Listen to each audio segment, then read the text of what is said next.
Boa tarde a todos. Passamos então para mais uma defesa de TFG dessa tarde, agora da acadêmica Nicole Jagujeski Dias. Agradeço os membros da banca que aceitaram o convite, a professora Lúria e o professor Adriano. Obrigada pela participação.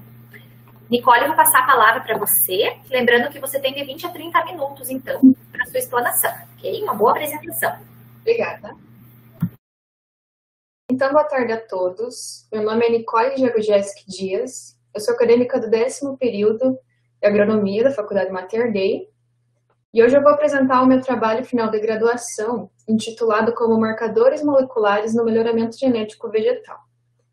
A minha orientadora é a professora Mariana Flores Pagnoncelli. E desde já gostaria de agradecer à banca examinadora.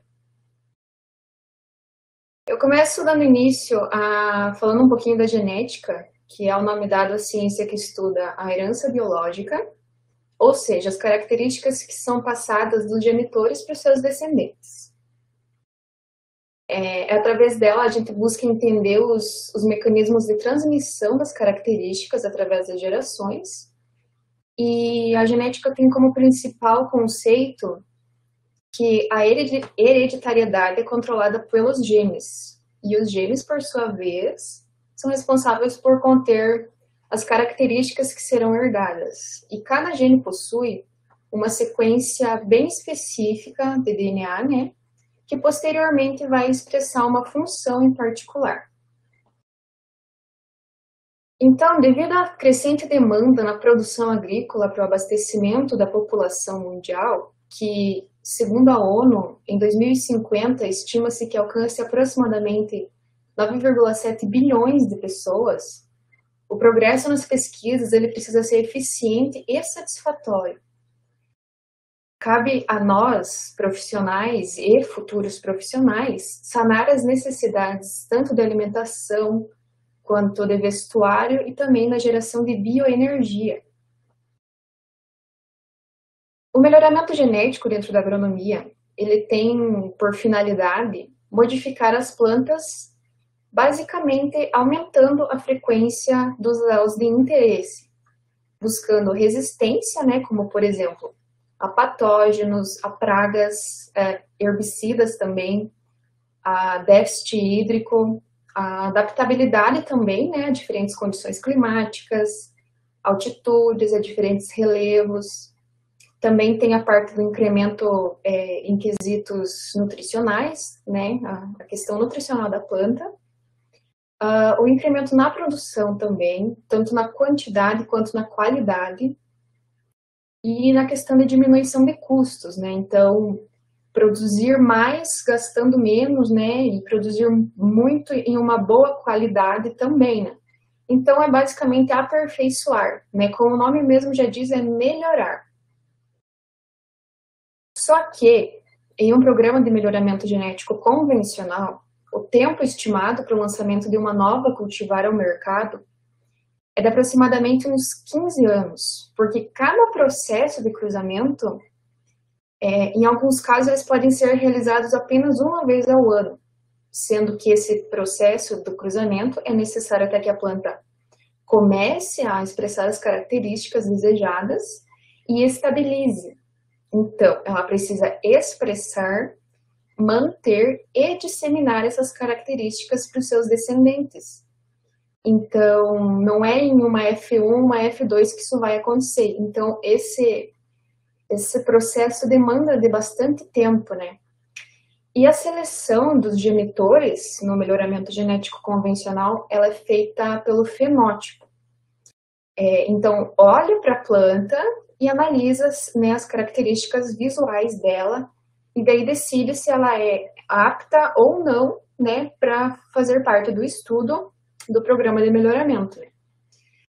E para a escolha dos genitores superiores é ainda mais crítica em espécies frutíferas e florestais, porque o tempo de desenvolvimento dessas espécies é muito maior comparado com uma cultura anual, por exemplo, né, uma espécie anual. E o programa de melhoramento, ele é baseado na análise anual de milhares de recombinantes para que seja possível selecionar a mais promissora para ser lançada ao mercado, né?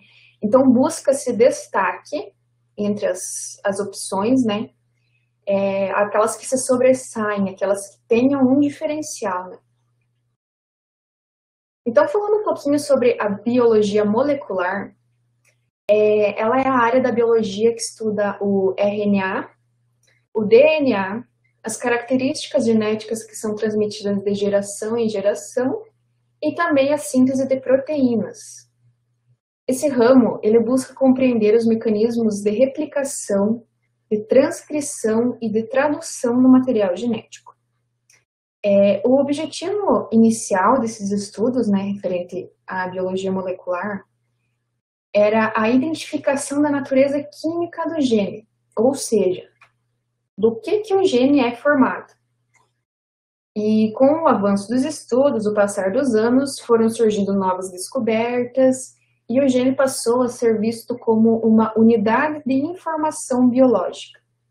O enfoque era justamente para entender como essas informações eram armazenadas dentro do gene e como elas se tornavam disponíveis para a célula viva. E os estudos continuaram avançando e assim surgiu a genética molecular, que é a área onde esse estudo se encaixa.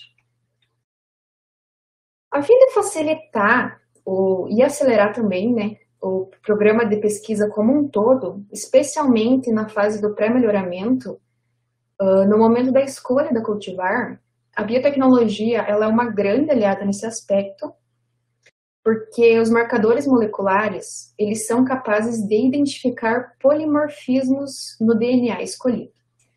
Polimorfismos são basicamente variações genéticas que vai ser encontrado nesse DNA.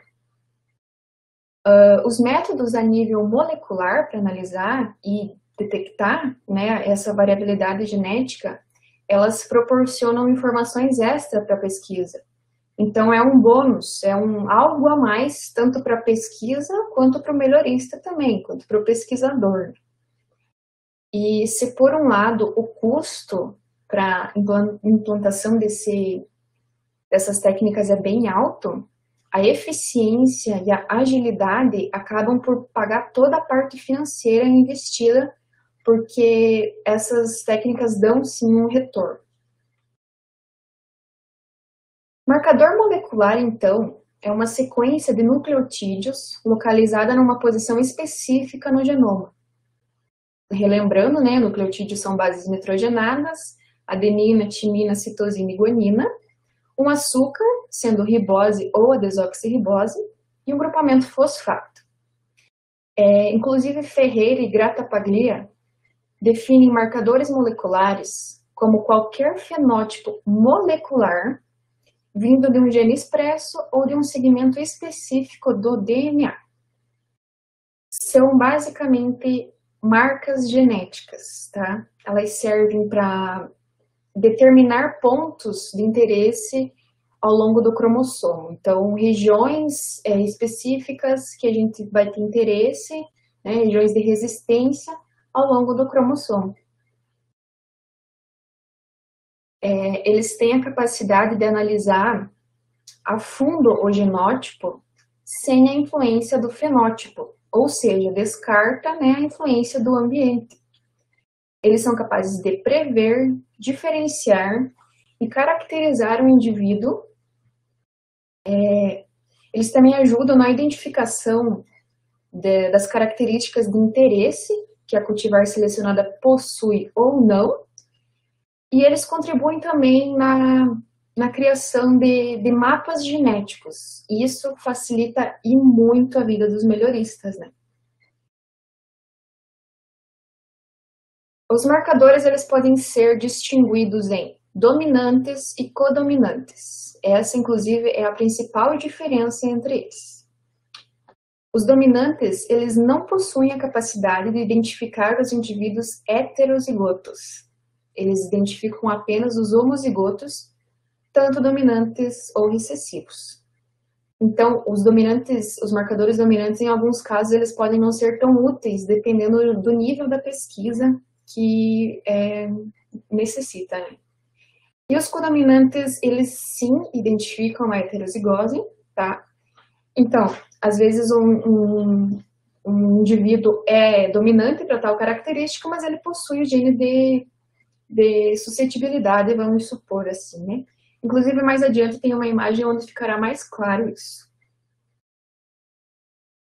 Aqui, então, alguns exemplos dos marcadores, tá? Os principais, na realidade, que foram usados nos trabalhos, nos resultados apresentados nos trabalhos.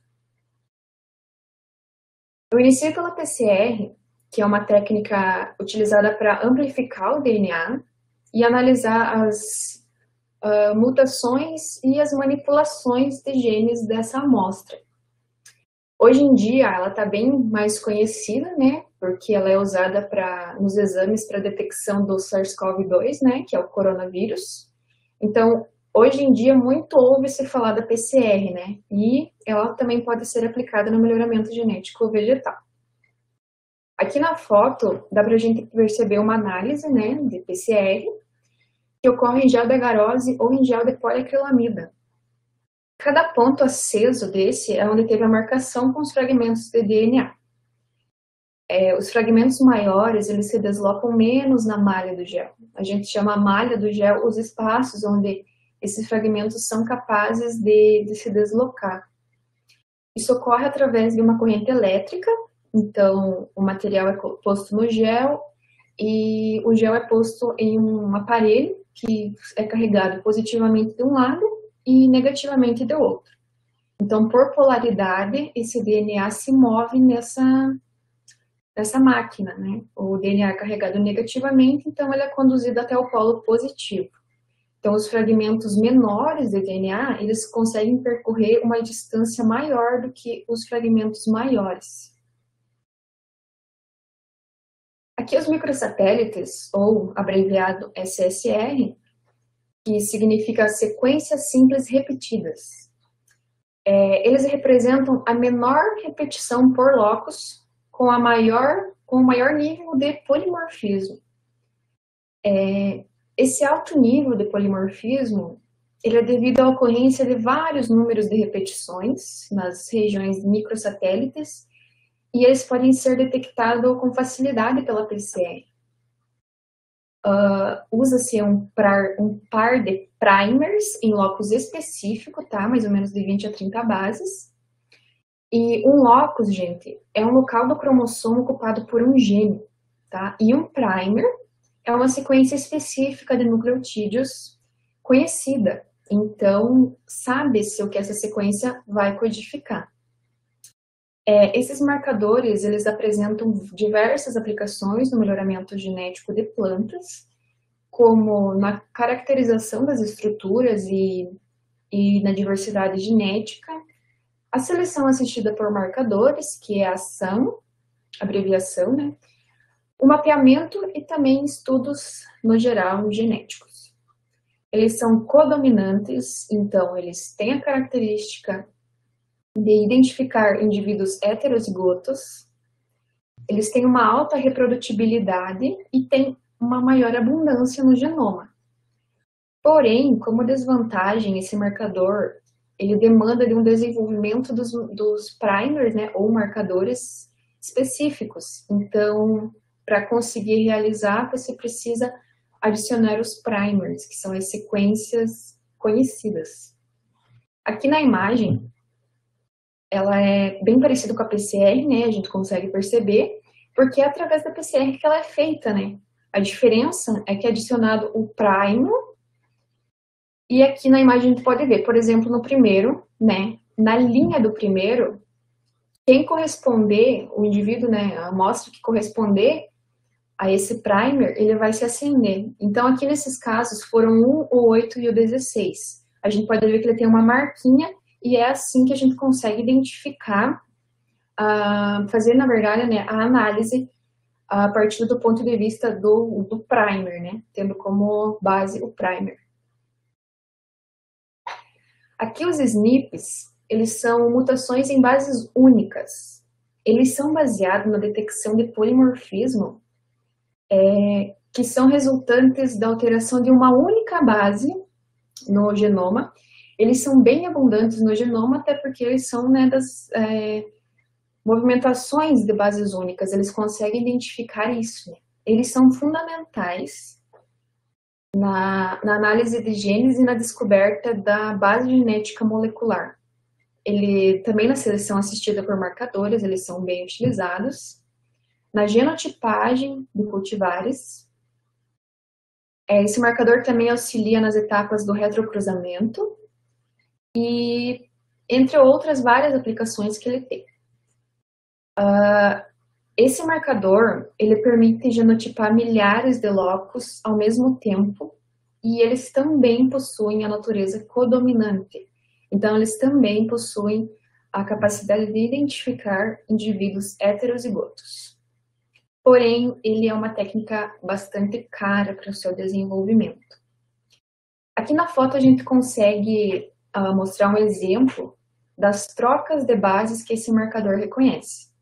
Por exemplo, em um, né, tinha uma citosina e uma guanina, e trocou no mesmo locus, em outra amostra, por adenina e timina, né? Então, assim a gente consegue perceber os polimorfismos. Essa imagem ela é muito interessante, porque dá para entender bem como os marcadores nos mostram o genótipo.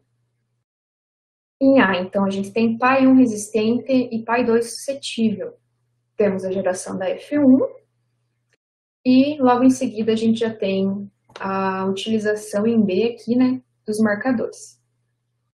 Em preto a gente tem a utilização do marcador dominante. Então ele mostra que a F1 é resistente. Por quê? Porque ela está na mesma linha que o pai 1. O pai 1 é resistente, então todos os que estiverem nessa linha, eles são considerados resistentes. Em F2 aqui, né, mostra as características de 4 dominantes, homozigotos dominantes, né, e uma suscetível, homozigota suscetível, porque está na linha do pai 2. Então, tudo que tiver na linha do pai 2 vai ser suscetível, porque ele tem essa característica. Aqui no marcador codominante, a gente já vê que é um pouco diferente, né? Aqui mostra que a F1 ela é realmente resistente, porém ela contém sim o gene de suscetibilidade. Então, ela é heterozigota dominante, né? As demais, né, temos uma homozigota dominante e a que é suscetível, ela é homozigota recessiva, né? As demais são todas heterozigotas. Então, a diferença dos marcadores, né? Como o marcador codominante nos proporciona mais informações do que o Sol dominante, né? Esse trabalho, então, ele é uma revisão bibliográfica, tá? Ele foi realizado justamente para obter mais conhecimento nessa área, porque muitas vezes esse assunto ele não é muito aprofundado, ele não é muito comentado, porque os estudos aqui na nossa região, nessa área, eles são bem escassos, né? Então a gente não ouve falar muito do uso do marcador molecular, né? Justamente porque os recursos são escassos. Essa pesquisa ela foi realizada através de livros, teses, artigos, boletins técnicos e revistas também, tanto nacionais quanto internacionais. Aqui apenas algumas vantagens e limitações dos marcadores que eu já comentei. E aqui um pouquinho sobre os resultados de discussão. Eu selecionei 2 trabalhos para apresentar aqui, onde eles fazem o uso de marcadores moleculares, tá? O primeiro, ele foi realizado por Rabel et al. E ele visou avaliar a semente de soja com variação na coloração do hilo com o auxílio de marcador molecular do tipo microsatélite, que foi o segundo apresentado logo depois da PCR, né? Foi utilizado a cultivar CD222, que corresponde ao hilo preto, e essas 2 linhagens que apresentaram o hilo marrom. Esses genótipos e linhagens, eles foram separados em grupo, visualmente mesmo, tá? As sementes que continham as variações na cor e tonalidade do hilo em cada fenótipo. E aí foi extraído o DNA de cada um desses 5 sementes de cada genótipo e usado o marcador microsatélites em books, tá? Então a divisão que eles fizeram foi em books. As diferenças da cultivar CD222 e dessa linhagem, tá? CD02RV, elas não foram devido às variações genéticas. Já essa linhagem, eles foram divididos em sementes, em bulks, né? Com sementes de hilo preto em B1, marrom um pouco mais intenso em B2 e o marrom intermediário em B3. E B1, B2 e B3, eles não foram considerados iguais. Não, perdão, eles foram considerados iguais. As sementes dessa mesma linhagem, com o hilo marrom mais claro, que foi classificado em B4, ela apresentou sim uma variação genética, que a gente pode ver aqui. Então, em A divisão nos books, né, 5 sementes de cada uma das linhagens. Em B, foi utilizado o marcador microsatélite, com o primer SAT070. Então, notem que B1, B2 e B3 não apresentaram diferenças com a utilização desse primer, né? Então, eles ficaram na mesma linha, né? Não apresentou diferença. E em C, mostra que a B4 apresentou, sim, uma variação genética, também com a utilização desse primer SAT070. Porque ela não está, a linha, né, não está marcada no mesmo lugar do que as demais, né? Então, mostrou que sim, houve uma variação genética.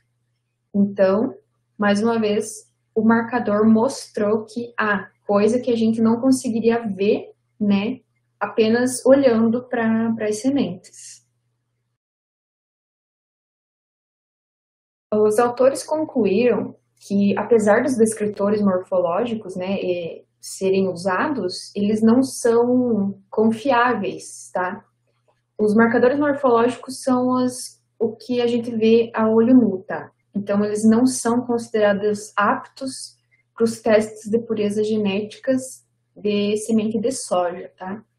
Então, como já dito, os marcadores microsatélites foram muito úteis nesses testes. Esse trabalho, ele visa a identificação de marcadores SNP associado ao gene de resistência RPP4 da soja à ferrugem. Ele foi realizado por Rosa no ano de 2015. Então, ele usou um genótipo receptor de pólen, resistente à ferrugem, e um outro genótipo doador de pólen suscetível à ferrugem. Foi realizado os isolamentos, tá? Tanto da ferrugem quanto dos genótipos, e aí foi cruzado esses dois genótipos. Aqui a figura demonstra o número de marcadores SNP em cada um dos cromossomos usados dos genótipos da população em F2, tá? Então, a partir da análise do DNA de 230 indivíduos nessa população F2, foram obtidos os dados de 121 marcadores do tipo SNP. Posteriormente, os marcadores que não foram informativos, que não tiveram relevância, foram descartados, e aí resultou em 91 marcadores válidos utilizados nesse mapeamento. Então, aqui, a gente consegue ver que temos 7 marcadores ligados, né, ao grupo da ligação G, que corresponde ao cromossomo 18 da soja. Então, os resultados desse trabalho sugerem a existência de marcador molecular SNP associada, de fato, né, ao gene de resistência RPP4 no cromossomo 18 da soja, mais especificamente no grupo de ligação G desse cromossomo, que é o locus G. Aqui, o autor também ele ressalta o índice de associação entre a variância fenotípica e a variância genotípica no estudo de identificação dos marcadores SNPs, associado à resistência da ferrugem asiática, né, da soja. Então, aqui no mapeamento múltiplo, feito no programa R-QTL, tá? Só pegando um gancho aqui, então, QTL são locus de características quantitativas, tá? Então, o loco onde vai se encontrar essa característica de resistência, né? Reparem que no cromossomo 18, o nível é bem alto, porque é nesse cromossomo que se encontra o locus que está localizado o gene de resistência. Então, é no grupo D, né, que está localizado o gene de resistência do cromossomo 18. O autor concluiu, então, que a seleção assistida por marcadores, ela é, sim, de fato, uma estratégia promissora, né, para o desenvolvimento das variedades resistentes em um programa de melhoramento, e também concluiu que a resistência desse genótipo receptor, a ferrugem asiática, ela é, sim, atribuída a esse gene, né, o RPP4, que está localizado no grupo de ligação G do cromossomo 18, como já comentado, então. Como conclusão desse trabalho, entende-se que os marcadores moleculares, eles são, de fato, uma ferramenta muito útil no avanço, né, desses estudos, no que se refere principalmente à escolha dos genitores dentro do programa de melhoramento. Porque busca destaque, né, a gente busca destaque dentre as opções, né, e agilidade também nesse processo. Também a garantia, né, dos genótipos dessas plantas e a segurança de que realmente é aquilo. Os estudos realizados nessa área, eles beneficiam diretamente a biologia e sem contar, né, os melhoristas, porque é possível sim facilitar esse processo e tornar realidade o aumento das produtividades de diferentes culturas. Então, é possível identificar precocemente os melhores indivíduos. A gente não precisa mais plantar, né, o genitor que o melhorista pensa em colocar no projeto, esperar ele desenvolver, produzir semente e tudo mais, para ver se ele realmente mostra alguma característica interessante. A gente pode usar os marcadores moleculares e ter uma agilidade muito maior nesse processo. Como eu já dito anteriormente, então, os marcadores, eles têm sim essa capacidade de prever, né, nesse sentido, diferenciar e caracterizar o indivíduo. Então, aqui algumas referências usadas para apresentação. Inclusive, esse primeiro livro, de Ferreira e Grattapaglia, é muito interessante. E é isso. Muito obrigada pela atenção. Qualquer dúvida que alguém tenha, o meu e-mail está na tela. E muito obrigada. Obrigada a você, Nicole, pela tua apresentação. Parabéns. Vou passar a palavra, então, começando pelas damas, para a professora Lúria, para fazer, então, as suas sugestões no trabalho.